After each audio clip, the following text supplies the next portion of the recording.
താങ്കൾ പറഞ്ഞ ലെസ്ബിയൻ കപ്പിൾസിനെ വീട്ടിൽ കയറ്റരുത്, സമൂഹത്തിന് കൊള്ളില്ലാത്തവർ എന്ന് ചിന്തിക്കുന്നതിനേക്കാൾ കൂടുതൽ മസ്താനിയെ പോലൊരു ക്യാരക്ടർ വീട്ടിൽ കയറ്റണോ സമൂഹത്തിൽ നിർത്തണോ എന്നുള്ള കാര്യം രണ്ടു വട്ടം ചിന്തിച്ച ഒരു പ്രൗഡ് ഓഫ് യു മസ്താനി. മസ്താനിക്ക് ഈ ഒരു അപ്രിസിയേഷൻ കൊടുക്കണമെന്നുള്ളത് എനിക്ക് ഭയങ്കര ആഗ്രഹമായിരുന്നു. വീഡിയോ കുറച്ച് ലേറ്റ് ആയിട്ടുണ്ടെങ്കിലും മസ്താനിയെ കുറിച്ച് ഒന്ന് രണ്ട് വാക്കുകളെങ്കിലും പറയണമെന്നുള്ളത് എൻ്റെ ഭയങ്കര ആഗ്രഹമായിരുന്നു. ഇന്നാണ് ആ ദിവസം. അപ്പോൾ മസ്താനിയെ നേരിട്ട് എവിടെയെങ്കിലും വെച്ച് കാണുവാണെങ്കിൽ എല്ലാവരും കൂടെ ഒരുമിച്ച് ഒരു സല്യൂട്ടും കൂടെ കൊടുക്കണമെന്നാണ് എൻ്റെ ആഗ്രഹം. കാര്യം എന്ന് പറഞ്ഞാൽ ബിഗ് ബോസ് പോലെ വലിയൊരു റിയാലിറ്റി ഷോയിൽ നിന്നുകൊണ്ട് സ്വന്തം കച്ചറ സ്വഭാവം, തറ സ്വഭാവം ഒരു ഉളുപ്പുമില്ലാതെ കാണിച്ചു തന്ന ആ ഒരു മനസ്സുണ്ടല്ലോ. അതായത് ഡേ 1 മസ്താനിയുടെ നിൽപ്പുണ്ടായിരുന്നു, പുറകിലൊക്കെ കൈയിട്ടി നട്ടൽ അങ്ങോട്ട് നിവർത്തി വളയാത്ത ആ ഒരു നട്ടലിന് കൊടുക്കണം ഒരു പവൻ. ഈ 7 സീസണുകളിലും വെച്ച് ഏറ്റവും കച്ചറ സ്വഭാവമുള്ള, ഏറ്റവും തറ സ്വഭാവമുള്ള ഒരു മത്സരാർത്ഥി ആര് എന്ന് ചോദിച്ചാൽ ഏക കണ്ടേനെ എല്ലാവരും പറയുന്ന ഉത്തരം മസ്താനി എന്നുള്ളതായിരിക്കും. അപ്പോൾ മസ്താനി ചുമ്മാ വെറും കൈയോട് കൂടിയൊന്നും അല്ല ഇറങ്ങിപ്പോയത്. അതിനൊക്കെ അപ്പുറത്തേക്ക് എന്നെ ചിന്തിപ്പിച്ചൊരു കാര്യം എന്ന് പറഞ്ഞാൽ ഹ്യൂമാനിറ്റി, മനുഷ്യത്വത്തിന്റെ ഒരു കണം പോലും പുള്ളിക്കാരത്തിയുടെ സ്വഭാവത്തിന്റെ അടുത്തൂടെ പോലും പോയിട്ടില്ല എന്നുള്ളത് എന്നെ അത്ഭുതപ്പെടുത്തി. കാരണം ശത്രുക്കൾക്കാണെങ്കിലും ദുഃഖം വന്നു കഴിഞ്ഞാൽ നമ്മൾ സന്തോഷിക്കരുത് എന്നുള്ള ചില കാര്യങ്ങളൊക്കെ ഉണ്ടല്ലോ. അതായത് മനുഷ്യത്വത്തിന്റെ പുറത്ത് നമ്മൾ ചിന്തിക്കുന്ന ചില കാര്യം, നമ്മുടെ ചില കൺസേൺസ് ഉണ്ടല്ലോ, അതുപോലും അവളുടെ സ്വഭാവത്തിൽ ഇല്ല എന്നുള്ളതിന്റെ തെളിവായിരുന്നു അപ്പാനി ശരത്ത് എവിക്റ്റായി പോയ സമയത്ത് ഇവളുടെ ഉള്ളിൽ നിന്ന് വന്ന ആ ഒരു സന്തോഷം. അതായത് അവൾ അവിടെ നിൽക്കുന്ന നിൽപ്പിന് അത് പ്രകടിപ്പിക്കുകയായിരുന്നില്ല, ഓടി വന്ന് ക്യാമറയ്ക്ക് മുന്നിൽ, അതായത് പ്രേക്ഷകർ ഒന്നടങ്കം അത് കാണണം, അവൾ കാട്ടിക്കൂട്ടിയ കുറച്ച് പ്രവർത്തികൾ. അതായത് മസ്താനി ബിഗ് ബോസ് സീസൺ 7 വന്നിട്ട് ആ കാട്ടിക്കൂട്ടിയതെല്ലാം മസ്താനിയുടെ റിയൽ ക്യാരക്ടറാണ്. ബിഗ് ബോസിൽ മത്സരാർത്ഥികളായി പോകുന്ന ഓരോ മത്സരാർത്ഥികളും എന്ത് കാണിക്കുന്നു, എന്ത് പ്രവർത്തിച്ചാലും നമ്മളൊക്കെ എന്താ ചിന്തിക്കുന്ന സ്ട്രാറ്റജിയാണ്, അല്ലെങ്കിൽ അതവരുടെ ഗെയിം പ്ലാൻ ആണ് എന്നൊക്കെയാണല്ലോ. പക്ഷെ മസ്താനിയെ സംബന്ധിച്ച് മസ്താനി അവിടെ എന്താണോ ചെയ്തത്, മസ്താനി അവിടെ ജീവിക്കുമായിരുന്നു. മസ്താനിയുടെ റിയൽ ക്യാരക്ടറായിരുന്നു. ഈ പെൺകുട്ടി അവിടെ പലപ്പോഴായി ഉപയോഗിക്കാൻ പാടില്ലാത്ത പല പദപ്രയോഗങ്ങൾ പറയുന്നത് കേട്ടപ്പോൾ നിങ്ങൾക്കൊക്കെ തോന്നിയോ അതൊരു ഗെയിം പ്ലാൻ ആണ് അല്ലെങ്കിൽ സ്ട്രാറ്റജി ആണ് എന്ന്? ഒരിക്കലുമില്ല. അവളുടെ റിയൽ ലൈഫിൽ, അതായത് അവളുടെ ദൈനംദിന ജീവിതത്തിൽ അവൾ സാധാരണ പോലെ ഉപയോഗിച്ചു വരുന്ന ചില പദപ്രയോഗങ്ങളും ചില രീതികളുമാണ് അവൾ ബിഗ് ബോസ് എന്ന് പറയുന്ന ഹൗസിൽ അല്ലെങ്കിൽ ആ റിയാലിറ്റി ഷോയിലൂടെ നമുക്ക് കാട്ടിത്തന്നത്. വളരെ ജെനുവിൻ ആയിട്ട് അവൾ നിന്നു.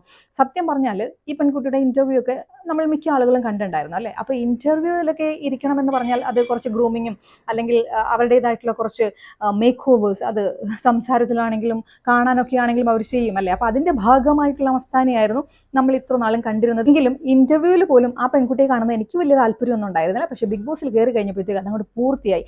അതായത് ഒരൊറ്റ മനുഷ്യൻ പോലും സപ്പോർട്ട് ചെയ്യാതെ മസ്താനി എവിക്റ്റഡ് എന്ന് മോഹൻലാൽ പറഞ്ഞു കഴിഞ്ഞപ്പോൾ ആ കാണികളുടെ, കാഴ്ചക്കാരുടെ ഇടയിൽ നിന്ന് വന്ന ഒരു ആഹ്ലാദ ആരവം കേട്ടായിരുന്നു.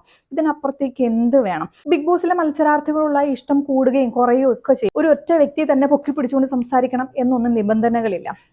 ഞാൻ എൻ്റെ പഴയ വീഡിയോസ്, കഴിഞ്ഞ വർഷമൊക്കെ ഞാൻ ബിഗ് ബോസ് സീസണിലെ മത്സരാർത്ഥികൾക്ക് വേണ്ടിയിട്ട് വീഡിയോ ചെയ്തിട്ടുണ്ട്, എനിക്കിഷ്ടമുള്ള മത്സരാർത്ഥികളെ. പക്ഷെ ഒരിക്കൽ പോലും എനിക്ക് ഇഷ്ടമില്ലാത്ത ആളുകളെ കുറിച്ച് ഞാൻ ഓരോ വീഡിയോസ് പോലും ചെയ്തിട്ടുണ്ടായിരുന്നില്ല. ഈ സീസണിൽ ലക്ഷ്മിയെ കുറിച്ച് ഞാൻ പറഞ്ഞിട്ടുണ്ടായിരുന്നു, അനുമോളെ കുറിച്ച് പറഞ്ഞു. പക്ഷെ അവരോട് ഇങ്ങനെ സ്ഥിരമായിട്ട് ഇഷ്ടക്കേട് കൊണ്ടുപോകുന്ന ഒരു വ്യക്തിയല്ല. പക്ഷെ മസ്താനി എന്ന് പറയുന്ന പെൺകുട്ടി ബിഗ് ബോസ് സീസൺ 7 100 എപ്പിസോഡുകൾ അല്ലെങ്കിൽ 100 ദിവസം തികച്ചു നിന്നിരുന്നുവെങ്കിലും അവളുടെ ക്യാരക്ടർ ഓരോ ദിവസവും അതീവ ദയനീയമായ അവസ്ഥയിലേക്ക് പോയേനെ. കാരണം പുള്ളിക്കാരത്തിയുടെ റിയൽ ക്യാരക്ടറാണല്ലോ. പുള്ളിക്കാരത്തിയുടെ ബന്ധുജനങ്ങളുടെ ഇടയിൽ, പുള്ളിക്കാരത്തിയുടെ വീട്ടുകാരുടെ ഇടയിൽ പുള്ളിക്കാരത്തി എന്ത് ചെയ്യുന്നു, എന്ത് സംസാരിക്കുന്നു, പുള്ളിക്കാരത്തി സൊസൈറ്റിയോട് എന്ത് കാണിക്കുന്നു, അതായത് ഒരു ശത്രുവിന് ദുഃഖം വന്നാൽ അവളെ ഏത് രീതിയിൽ സന്തോഷിക്കും, അതിനൊക്കെ അപ്പുറത്തേക്ക് ഈ ബിഗ് ബോസിലേക്ക് കയറിയ സമയത്ത് ശ്രീ മോഹൻലാലിനോടാണെങ്കിലും പ്രേക്ഷകരോടാണെങ്കിലും അവിടെ ചെന്നപ്പോൾ ചില മത്സരാർത്ഥികളോടൊക്കെ ഇവൾ പറഞ്ഞുകൊണ്ടിരുന്നത് ഗ്രൂപ്പിസം ഞാൻ പൊളിക്കും എന്നൊക്കെ പറഞ്ഞു. അതൊരു ഹീറോ ഇമേജിൽ യാഷ് ചോപ്ര പോലെയൊക്കെയാണ് പുള്ളിക്കാരത്തി പോയത്. അവിടെ ചെന്നിട്ടോ നേരെ ചെന്ന് ഒട്ടിയത് അനുമോളോട്. അനുമോൾക്ക് എന്താ പ്രത്യേകത? അനുമോൾക്ക് പുറത്ത് ഭയങ്കര സപ്പോർട്ടുണ്ട്, സെലിബ്രിറ്റിയാണ്. അപ്പോൾ പുള്ളിങ്കൊമ്പ് നോക്കി കയറി അങ്ങ് പിടിച്ചു. എന്നിട്ട് ഒട്ടിയിട്ട് എന്താ ചെയ്തത്? അനുമോളുടെ ചുറ്റുമുള്ള റിയൽ ഫ്രണ്ട്സിനെ മുഴുവൻ അകറ്റി. എങ്ങനെ അകറ്റി? ചുറ്റുമുള്ള നല്ല വ്യക്തികളെയൊക്കെ എന്തെങ്കിലും പറഞ്ഞ് കുത്തിത്തിരിപ്പുണ്ടാക്കി ഈ ഒരു വ്യക്തിയിൽ നിന്നും അകറ്റിയിട്ട് ഈ വ്യക്തി കയറി ഒട്ടിയിട്ട് എന്താ ചെയ്യുന്നത്? ഏറ്റവും തെറ്റായ മാർഗങ്ങളിലൂടെ കൊണ്ടുപോവുക. സത്യം പറഞ്ഞാൽ അനുമോൾക്ക് അത് മനസ്സിലാകേണ്ട സാഹചര്യം ബിഗ് ബോസ് ഹൗസിലുണ്ടായി. അവൾ ആ സാഹചര്യം തക്ക രീതിയിൽ ഉപയോഗിച്ച് ആ സാഹചര്യത്തെ മനസ്സിലാക്കി മസ്താനിയുമായിട്ടുള്ള കൂട്ടുകെട്ടിൽ നിന്നും കുറച്ചൊന്ന് അകന്നു എന്നോ അല്ലെങ്കിൽ മസ്താനി പെട്ടെന്ന് എവിക്റ്റ് ആയതുകൊണ്ടോ അനുമോൾ രക്ഷപ്പെട്ടു. അല്ലായിരുന്നുവെങ്കിൽ സത്യം പറഞ്ഞാൽ മസ്താനിയുടെ ചൂട് പറ്റി അനുമോൾക്കും മസ്താനിയുടെ ആ ഒരു നെഗറ്റീവ് ഇമ്പാക്ട് പറയുന്നതിനേക്കാൾ മസ്താനിയുടെ ഉള്ളിലുള്ള മോശകരമായിട്ടുള്ള പല കാര്യങ്ങളിലും അനുമോളിലേക്ക് കുത്തിവെക്കുമായിരുന്നു. അതുമൂലം അനുമോൾക്ക് പുറത്ത് വളരെ നെഗറ്റീവായിട്ടുള്ളൊരു ഇമ്പാക്ട് ഉണ്ടാകുമായിരുന്നു എന്നുള്ളത് 100% സത്യമായിരുന്നു. അപ്പോൾ പുറത്ത് മസ്താനി ഒരു ഇന്റർവ്യൂവർ ആയിരുന്നു, എല്ലാവർക്കും അറിയാം. ലെസ്ബിയൻ കപ്പിൾസ് ആയിട്ടുള്ള ആദില നൂറയൊക്കെ പലതവണ ഇവർ ഇന്റർവ്യൂ ചെയ്തിട്ടുണ്ട്. ആ സമയത്തൊക്കെ അവരോട് കാണിച്ച സ്നേഹവും അല്ലെങ്കിൽ പരിഗണനകളൊക്കെ നമ്മൾ കണ്ടതാണല്ലേ. പക്ഷേ ബിഗ് ബോസ് പോലെ ആ ഒരു വലിയ റിയാലിറ്റി ഷോ, അതായത് ലോകം കാണുന്ന ഒരു റിയാലിറ്റി ഷോയിലൂടെ ചെന്ന് ഈ രണ്ട് വ്യക്തികളെ സമൂഹത്തിൽ കൊള്ളില്ല, ഈ ഒരു സിസ്റ്റം ഞാൻ ഫോളോ ചെയ്യുന്നില്ല, നീ ഫോളോ ചെയ്യേണ്ട, പക്ഷെ ഞാൻ അത് നോർമലൈസ് ചെയ്യാൻ ആഗ്രഹിക്കുന്നില്ല എന്നൊരു സ്റ്റേറ്റ്മെന്റ് പറഞ്ഞ് രണ്ട് പെൺകുട്ടികളെ താഴ്ത്തി കെട്ടുമ്പോൾ ചിന്തിക്കണം, അവൾക്ക് ഹ്യൂമാനിറ്റി അല്ലെങ്കിൽ സൊസൈറ്റിയോടുള്ള പ്രതിബദ്ധത അല്ലെങ്കിൽ ചില കാര്യങ്ങളിൽ ഇന്നും അവൾ പ്രോഗ്രസീവായിട്ട് ചിന്തിക്കുന്നില്ല. ഹേദി സാദിയ കഴിഞ്ഞ ദിവസം ഒരു ഇന്റർവ്യൂവിൽ പറഞ്ഞു 150 രൂപയുടെ മെലാക്കെയർ കിട്ടിയാൽ നമുക്കും വലിയ വലിയ ട്രാൻസ്ഫോർമേഷൻസ് ഉണ്ടാക്കാമെന്ന്. ഈ 150 രൂപയുടെ ക്രീം വാങ്ങിച്ച് പുറമേ ഒരു മാറ്റം ഉണ്ടാക്കിയത് കൊണ്ടാണ് ഉള്ളിൽ പണ്ടത്തെ കച്ചറ സ്വഭാവവും തരം താഴ്ന്ന ചിന്താഗതികളുമായിട്ട് ഇന്നും ജീവിക്കേണ്ടി വരുന്നത് എന്നുള്ള കാര്യം. എനിക്ക് തോന്നുന്നു ഇത്രയധികം ഹെയ്റ്റ്രഡും കാര്യങ്ങളും കൊണ്ടെങ്കിലും മനസ്സിലാക്കണം, ആ വ്യക്തികൾ അവരുടെ മാത്രം കാര്യം, അവർ ഫോളോ ചെയ്യുന്ന കാര്യം നിങ്ങളിലേക്ക് അടിച്ചേൽപ്പിക്കുന്നുണ്ടെങ്കിൽ മാത്രം നിങ്ങൾ അതിന് എതിര് നിന്നാൽ മതി, അല്ലേ? സ്വന്തം കുടുംബം നോക്കാനാണ് ജോലി ചെയ്യുന്നതാണ് പുള്ളിക്കാരത്തി പറയുന്നത്. പുള്ളിക്കാരത്തിയാണ് ഫാദർ ഓഫ് ദ ഹൗസ് എന്നൊക്കെയാണ് പുള്ളിക്കാരത്തി പറയുന്നത്. പക്ഷേ പല കാര്യങ്ങളും ഇപ്പോൾ തെളിവായിട്ട് വന്നിട്ടുണ്ട്, പുള്ളിക്കാരത്തി അങ്ങനൊന്നും ചെയ്തിട്ടില്ല എന്നുള്ള കാര്യങ്ങളൊക്കെ വരുന്നുണ്ട്. എങ്ങനെയാണെങ്കിലും സ്വന്തം കുടുംബം നോക്കാൻ വേണ്ടിയിട്ട് ഈ ഫേക്ക് ആയിട്ടുള്ള ഇഷ്ടമില്ലാത്ത രണ്ട് വ്യക്തികളെ പിടിച്ചിരുത്തി അവരുടെ പേഴ്സണലായിട്ട് കാര്യങ്ങൾ കുത്തി കുത്തി ചോദിച്ച് ലോകത്തോട് വിളിച്ചു പറഞ്ഞ് അതിൽ നിന്ന് ഉള്ള ഒരു വരുമാനം കിട്ടി അതുകൊണ്ട് പോയി കുടുംബം നോക്കുക എന്ന് പറഞ്ഞാൽ വളരെ അന്തസ്സുള്ള കാര്യമാണ്. അപ്പൊ ഇത്രയധികം ഒരു മത്സരാർത്ഥിയെ ആളുകൾ ഒരേപോലെ വെറുത്തിട്ടുണ്ടെങ്കിൽ അത് മസ്താനിയെ മാത്രമാണ്. മസ്താനി ഇപ്പോൾ ലെസ്ബിയൻ കപ്പിൾസിനോടുള്ള സമീപനം നിർത്തണമെന്നൊന്നും നമുക്ക് പറയാൻ പറ്റത്തില്ല. പക്ഷേ സഹജീവികളോടുള്ള പെരുമാറ്റം അത് മാറ്റിയേ മതിയാവത്തുള്ളൂ. ചുമ്മാ മേക്കപ്പും പുട്ടിയും ഒക്കെ ഇട്ട് നല്ല ഡ്രസ്സൊക്കെ ഇട്ടിട്ട് വന്ന് ഈ ചാള സ്വഭാവം ചന്ത സ്വഭാവം കാണിച്ചു കഴിഞ്ഞാലുണ്ടല്ലോ ഭയങ്കര ബോറായിരിക്കും എന്നുള്ളൊരു കാര്യം മസ്താനി മനസ്സിലാക്കേണ്ടതായിട്ടുണ്ട്.